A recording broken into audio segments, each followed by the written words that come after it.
यहाँ पे पंडित जवाहरलाल नेहरू जी के जयंती के उपलक्ष्य में यहाँ पे मौजूद है। वो हमारे प्रेरणा के स्रोत है, तो उनको अभिवादन करने के लिए हम यहाँ पे मौजूद है। हमारे बीच में आपने अभी अभी देखा आफान ना, जिस तरह आफान कुट्टी साहब ने ये क्यूब्स हम नहीं कर पाते देखते हुए, इन्होंने बिना देखे इतना सुंदर पंडित जवाहरलाल नेहरू जी का चित्र का क्यूब बनाया और उसके पहले उनके पूरे नाम का किया। जोरदार तालियों से इनका स्वागत करना चाहिए, इनको अभिनंदन करना चाहिए। जैसे आप जानते हैं कि देश में एक माहौल बनाया जा रहा है और जिस व्यक्ति जो देश के पहले प्रधानमंत्री रहे पंडित जवाहरलाल नेहरू जी, उनको मीडिया रहे या सोशल मीडिया रहे, वो किस तरह उनको नाम खराब करने का कोशिश कुछ लोग कर रहे हैं, मगर वो ये भूल जाते हैं कि पंडित जवाहरलाल नेहरू जी बहुत ही संपन्न परिवार से आते थे। उनके पिताजी सबसे बड़े लॉयर और बैरिस्टर थे। वो उनका जो घर है, मकान है इलाहाबाद में, जिसको आनंद भवन कहते हैं, वो उसका वैल्यूएशन आज के दिन 10,000 करोड़ का है। ऐसे परिवार में जो व्यक्ति लंदन से बैरिस्टर बना, वो यहाँ पे आता है हमारे देश में और गांधी जी से प्रेरित होकर वो जन आंदोलन में शुरुआत करते हैं और देश को आजादी दिलाने का पीड़ा उठाता है। और उनका सफर, उनका जीवन क्या था, उसको बहुत शॉर्ट में आपको समझ में आएगा कि आज हम सभी कांग्रेस कार्यकर्ता मंच पे भी है, नीचे भी है।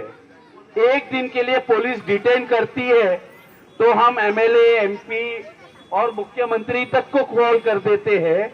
नेहरू जी आंदोलन करते करते 17 साल जेल में रहे और वो जो 35 साल उनका जीवन में 17 साल वो जेल में रहे। आंदोलन के महात्मा गांधी जी का जो भी निर्णय था, उनको जन सामान्य व्यक्ति तक पहुंचाना और फिर ये जो आजादी की लड़ाई है, उसमें सबसे बड़ा अगर कोई योगदान दिया है तो मैं समझता हूं पंडित जवाहरलाल नेहरू जी ने दिया। आपको एक और चीज बता देता हूं।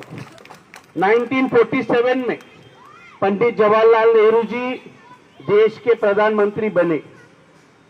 आरएसएस और बीजेपी के लोगों का कहना है कि उससे समय सरदार वल्लभ भाई पटेल साहब को बनना था और वो ये दिखाने की कोशिश करते हैं इतिहास में कि नेहरू जी और पटेल साहब के बीच में अनबन थी। मैं आपसे पूछना चाहता हूं, अगर पंडित जवाहरलाल नेहरू जी प्रधानमंत्री बन गए, उसके बाद डिप्टी सीएम सरदार पटेल बने ना, तो सरदार पटेल जी को ये पॉलिटिकल निर्णय कोई दबाव से तो नहीं लिया, खुद का निर्णय था और नेहरू जी योग्य थे, इसलिए उनके अंडर डिप्टी प्राइम मिनिस्टर वो बने। और आपको एक और चीज बता देता हूं, आरएसएस के और बीजेपी के लोग किताब तो पढ़ते नहीं है, तो कहते हैं कि पटेल साहब रहते तो देश बहुत आगे तरक्की करता।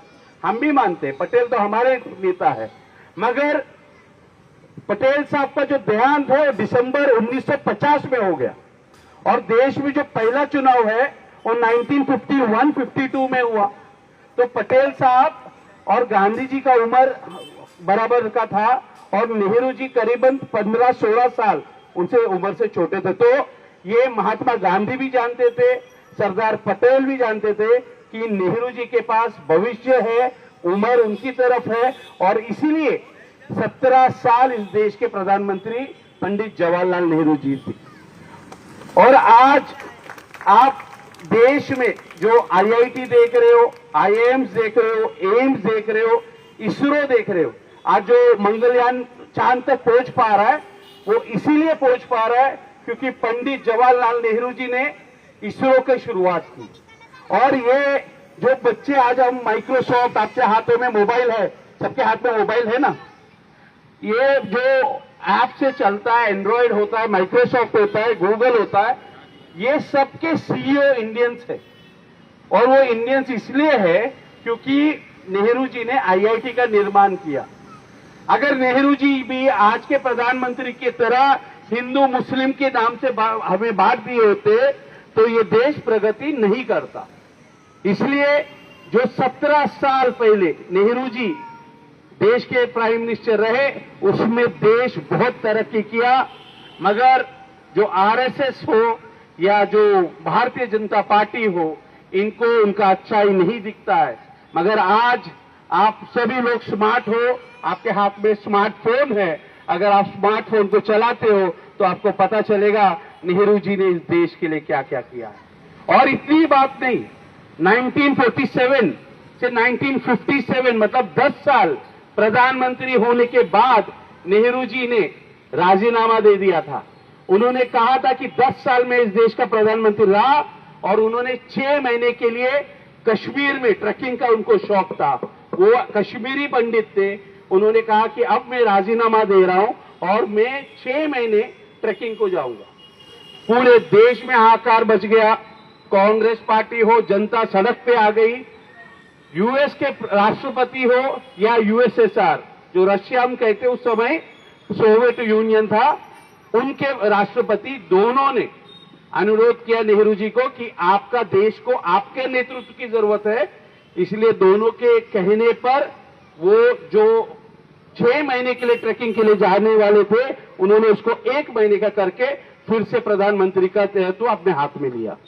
मैं फिर एक बार आप सभी लोगों का स्वागत करता हूं। आप सब लोग यहाँ पे आए, मुख्य तौर से संतोष सिंह रहे, जब्बार भाई रहे, हमारे तिवारी जी रहे और राकेश सिंह रहे, जिन्होंने ये आज कार्यक्रम रखा है। आप सबको धन्यवाद कहना चाहता हूं।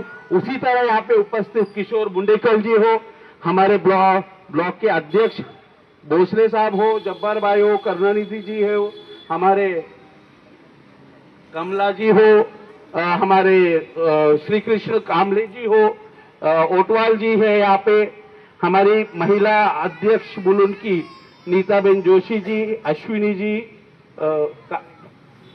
कालिंदी मैडम, सबका, संजय गेहरात हो, आप सबको यहाँ पे स्वागत करता हूँ, धन्यवाद कहता हूँ।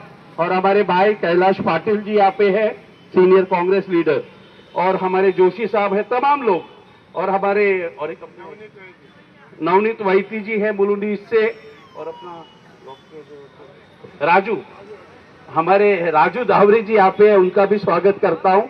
और मैं यही कहना चाहता हूँ, ये कार्यक्रम आप लोग ने लिया, हमें यहाँ पे बुलाया, बहुत बहुत धन्यवाद। और मुझे आशा है कि ये बच्चे बड़े पैमाने पे यहाँ पे बैठे हैं, तो उनके लिए आपने कुछ तो वितरण का कार्यक्रम किया है, उसका जल्द से जल्द शुरुआत करिए, क्योंकि दूसरे कार्यक्रम में भी हमें जाना है इसके बाद।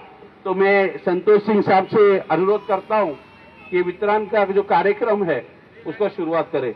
मैं कैलाश पाटिल साहब से एक अनुरोध करता हूँ, 2 शब्द आपको बोलना चाहिए।